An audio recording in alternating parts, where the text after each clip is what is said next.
Oh man, I'm so fucking amped. I'm amped for this, guys. You know, you gotta really show a lot of dedication and inspiration for this kind of shit. You know, I mean, when you only have 75 subscribers, you gotta really put in the effort to actually make videos in order to get more subscribers. But you know, it's a tough world out there, guys. Anyway, let's get this show started.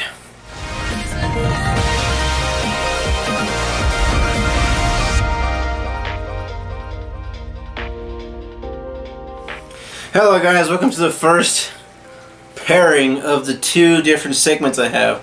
The Cringe Capsule and Unorthodox Reviews, and this is going to be a little different here. Like, this is currently the new set for Unorthodox Reviews, because you know, the old one I had these pop culture shit right there and saying like, hey, look how cool I am, guys. I got a Rubik's Cube in this fucking redstone ore right here, and it glows. You know, what a hip young fellow this guy is. He's really into his pop culture. So let's just I'm gonna maybe bring that set back every once in a while, but for the time being, well, not for the time being, for the remainder of whatever we have left in this year, this is gonna be the set right here. So hope you guys get used to it.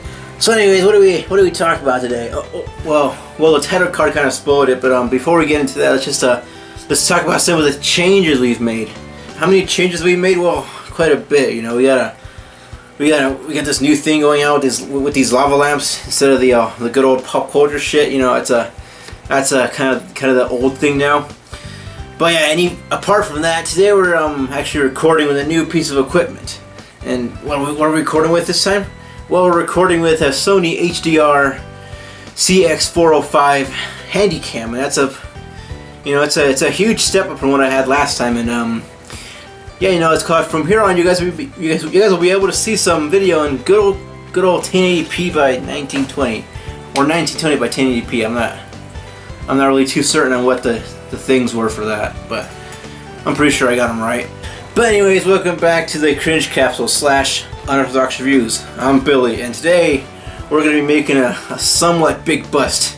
Well, a big bust according to the whole, you know, Brony community. You know, that a huge bust for this one, because I haven't seen a lot of videos on these guys. But today we're going to be taking a look at Bronies React, and oh man, we got a lot to get into. So let's get into it. So what is Bronies React? Bronies React is part of a channel run by ACRacebest. The content of this channel consists of mostly like vlogs, I guess. I don't know, it's just a bunch of footage from of him building fucking demo derby cars and talking about Zootopia or whatever. I'm not exactly sure on the rest of the content. You know, I'm not really focusing on that part, which is good because I don't want to have to dig through all that. But yeah, his channel consists of mostly just a bunch of, I guess, whatever he wants to do. And his most popular series has to be the Bronies React series. The reaction videos consist of mostly popular Bronies reacting to important episodes of the series, such as premieres, finales, movies, and a whole bunch of episodes that they say, you know, we thought this episode was pretty good, so watch this shit. The episodes are pretty basic. You play a portion of the video or episode or whatever, you know, you play a portion of that, and then you get the Brony with at least 1,000 followers, because that's popularity. You know, you get that popular Brony in front of the camera, happen to say something witty and funny. However, funny is an option. You know, it's not mandatory. It's just an option. A couple of recurring guests include SaberSpark, ACRacebest himself, because you know he can't just run the channel. He has to be in the fucking videos. Eiley Monty, however, recurring is used kind of loosely with her, and a whole bunch of other schlubs such as I Live Kim Possible a lot, and Gabe, or as he's better known as, Black Griffin, and he's usually one of my main gripes about this series. So let's start talking about them. So the first thing we're going to be taking a look at is the show's humor. And no, I'm not going to be talking about them like I previously said in that last bit right there. No, I'm not gonna talk about them. That's going to be saved for a different bit. Today we're going to be talking about their humor or lack of humor. And prepare yourself, guys, because it kind of fucking blows. Twilight! I want some attention now! I don't know why I always find myself walking to my computer whenever I'm watching a pony episode. I mean, why would I ever leave? Alright, let's watch it. Wait! Who the fuck are you? Get the fuck out of my house! You know, this seems like a good idea, but your channel's just like 50K subs. And the way the algorithms are reacting, we don't need some internet fat cats sucking each other off to be the next Zuckerbergs taking down your shit. What you watching? The My Little Pony Season 5 finale. Ponies! Sex. We're starting this off classy. Sex! Wow, that blur that just blurred by was really small and had no butt tattoo and was at least a size 20 hoof size for horseshoes. Look at that guy. We haven't seen you in so long, Mr. Horny Man. Look at that horn. So uncircumcised.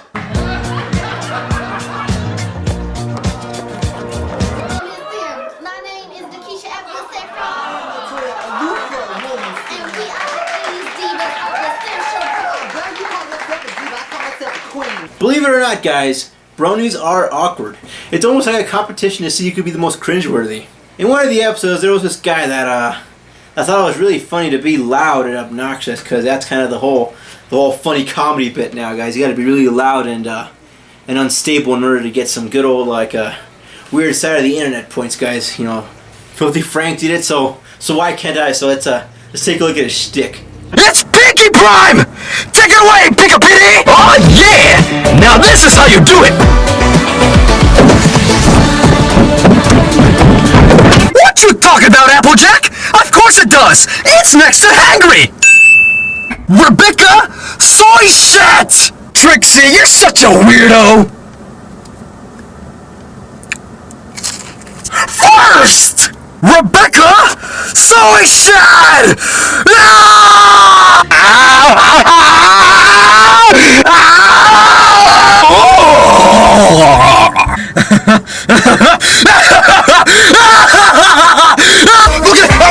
What? There's too much going on! I can't take it! I can't take it! Yeah, the whole act gets pretty old quickly. It's like he legit watched an episode of Filthy Frank or whatever. You know, he probably tuned into the Eric Andre show or something. He tuned into that and said, "Hey, you know, I can do that, guys. I can yell in front of a camera and be funny."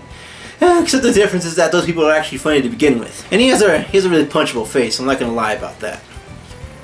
That's probably not gonna make it into the final clip, but you know, because that's kind of inciting violence. But I'm not inciting violence. I'm just pointing out a nice little observation. And let's not forget about Gabe. And yeah, he's probably one of the biggest perpetrators on here when it comes to just being overall cringeworthy. His bits are typically the longest. Being popular in the fandom kind of does that. And did I mention that his cousin is actually a voice actor in the show? But enough of just singling out a few people. What's so bad about this, you know, about the humor? What's so bad about it? Well, that's just that's the thing, you know, it's pretty bad. A good majority of the jokes in this series rely mostly on sexual innuendo, Sex! pop culture references, It's this scene. It's this scene that people are going to be dubbing the Doctor Who music over. Every single one of them. Doctor Who's has been through here! They're going into hyperspace! and a few inside fandom jokes. I didn't have any background pony merchandise. This will do, right? And I'm not saying that that's a bad thing, you know. I laugh at a good dick joke, you know. A poop joke, hell yeah, I'm gonna laugh at it every once in a while, but the problem is they don't know when to end their fucking joke. Yeah, you know, it's kind of like that one guy that makes a really funny joke in class, you know, he like says something funny, makes the whole class laugh, but he won't stop after that, you know, he feels really confident in thinking that, you know, I'm the funniest guy in town. And he continues the joke, he goes on, and it kind of, from there it just starts becoming, you know, a little bit awkward. Reaction videos with multiple guests works better when each of the guests gets a nice little bit of time to say what they need to say and say whatever funny stuff they have. But yeah, you know, when a reaction show is based mostly on like a few people's reaction, it starts to become less involved with everybody else. You know, it's not really it's no longer kind of a reaction video featuring all these other popular bronies. It's a reaction video featuring these four fuckers. See, it's kind of a formula like that works when you let each of them get their bit. You know, they drop in, say something clever, move on to the next one. They say something clever, move on to the next one. Go back to the episode and repeat the same formula. But when you have the same person that has like a 10-minute fucking, that has like a fucking 2-minute bit in one episode, it starts to become a little bit tedious. And the sad part is that this is actually done pretty well near the beginning of the series. You know, they throw in each of them gets a nice little fair bit in the episode, and you know, it's done pretty goddamn good. It's up until they get near the end is where they start running out of people who give a shit about it anymore and just stick with these 4 guys here. And they each have to try and make that like 30-minute limit for their videos. You know, they give at least 30 minutes for like at least a 22-minute episode. Like it even sometimes, you know, goes to an hour. They're pretty fucking long, so you know it's they gotta make up the time with those 4 guests that still care. If you guys want an example, take a look at this this nice little bit of comedy from the whole Bronies React team. You know, especially one guy. You know, he really throws in all the stops when it comes to talking about how about what's really funny. You know, he knows what a funny skit looks like.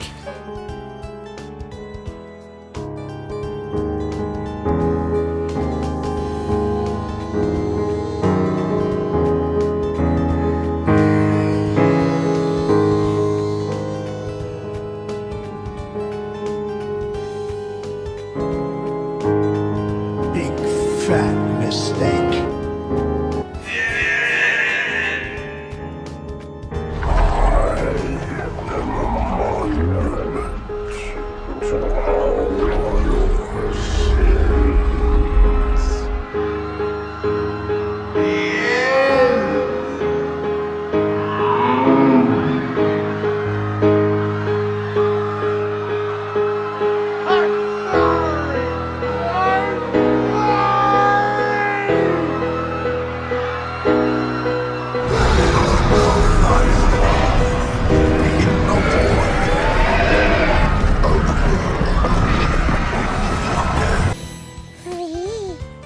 I get it, guys, because the Brony fandom doesn't like new alicorns.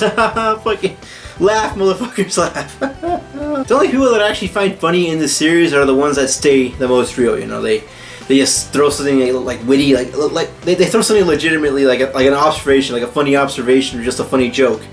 They throw it in and they move on. You know, it's a lot easier, and and they're more calm when they say it too. It's not like they're trying to force like something funny to come out. You know, it's like they just throw it out there, move on. Okay, so that will about cover it for today when it comes to their humor. In the next episode, I'm going to start to talk a bit more about their guests. You know, I didn't really speak too much into depth about them, but yeah, I'm gonna start to dig into them a bit more in the next episode. I'm gonna try to figure out what makes them so unfunny. Gotta really do a real thorough analysis about that. So yeah, anyways, I hope you guys stay tuned for the next one, and I might get another video out there that's not one related to this, but yeah, you know, stay tuned for that. And yeah, as for me, I'll see you guys later.